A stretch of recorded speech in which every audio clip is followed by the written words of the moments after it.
In order to replace the heater core, the first thing to do is to drain the coolant or have some hose clamps ready.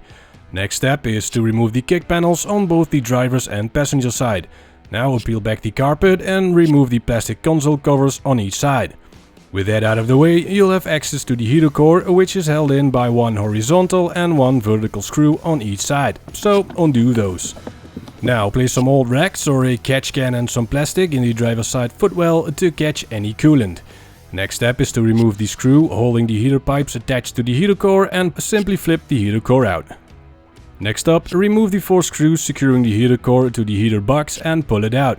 Now take your new heater core, wrap the new foam strip around it, slide it back into the box and bolt it back down. If you don't want to replace the coupling as well, then remove the old O-rings on the pipes, clean the ends and install new O-rings and put it all back together. But if you don't want to take the risk of anything else leaking and having to take out the heater core once again, then make your way to the engine bay. Remove the 2 hoses from the coupling by pressing the clips and pulling back. Now undo the 2 screws holding the coupling in place and remove the metal plate from the firewall. Next up is to push the coupling out of the firewall while rotating it 90 degrees. If you are having trouble like us, then maybe remove the pipes first or move the throttle pedal out of the way and remove its bracket.